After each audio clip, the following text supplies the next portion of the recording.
So tell us about this. What was the inspiration for you to say, dance is the answer here? Well, for me, dance is the way that I communicate with my most authentic inner self.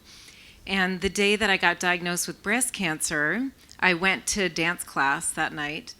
And it was a really transformative experience for me. I actually named my cancer Izzy that first day.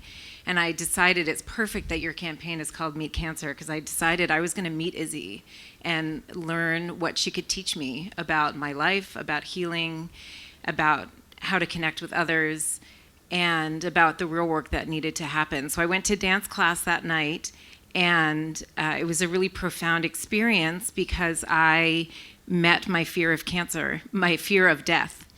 And in doing so, by the end of dance class, I was feeling joy. So I knew that dance was going to be actually my most important medicine. I did chemotherapy and surgery and all of that, but I knew that dance was going to feature prominently in my healing process. So I danced basically every day leading up to my surgery.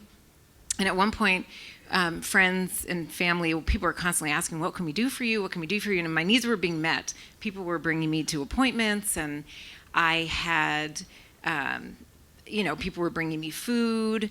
But what I really wanted was for people to celebrate life with me. And the way that I do that is through dance. So I invited people to dance at the same time that I would be dancing in the operating room. I asked permission of the anesthesiologist if I could dance, and he was very suspicious at first. And he said he would as long as I promised to not make him dance. And he actually is the videographer. So I asked my friends and family to dance to the same song at the same time. It was a Tuesday morning at 7:30 in the morning, and to send me their videos, and that I would watch them while I was recovering and unable to dance myself. And I went into the operating room and was quite nervous that no one else was going to dance. I didn't know who knew and didn't know about it all. And the music came on, and everyone started dancing. And it was totally electrifying. And I felt intense joy moments before I was about to have a double mastectomy. And I felt totally connected to my surgical team. And they were totally energized, and they were in their bodies, and they were happy. It was like they weren't in this grumpy, like, oh, we have to do another surgery. They were in this really elated, connected space, and we were sharing that together. And I felt really connected to my community because everyone was dancing at the same time, and I knew that kind of in my heart and in my soul. I knew that everyone was dancing at the same time. And it has really transformed my life in many ways, and I've learned, I continue to learn lessons from my cancer and more generally this healing journey I've been on.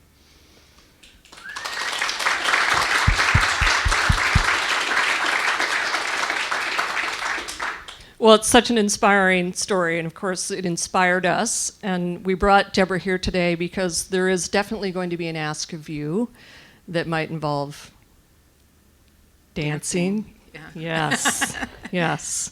So 8 million people have watched this on YouTube, and what's happened since? Well, it's been really amazing. There have been a few waves. The initial wave was that my friends and family sent videos of them dancing to the song. Then it went viral on YouTube and Facebook, so then strangers started sending me videos of them dancing to the song. And like from India and Canary Islands and the Norwegian National Opera. I mean, it just was this thing. It was amazing. And then the wave after that was then other people started dancing before their surgeries, so that I got to connect with children and the elderly and all of these people, some of whom were having surgery for breast cancer, but many of them were having surgery for all sorts of conditions. And so I've had the opportunity, the really beautiful opportunity, to feel connected to people all over the world. And I am now back to work. I returned back to work in September, and I'm working half-time. And part of that is so that I can continue to do the work of bringing dance and movement into medical education. Because don't you want your doctor to know how to dance? Yes. Not looking at any of the three here in the front row. And you are my next victims. And I actually really believe that dance and movement can help, particularly physicians, cultivate their physical listening skills, cultivate empathic relationships with their patients.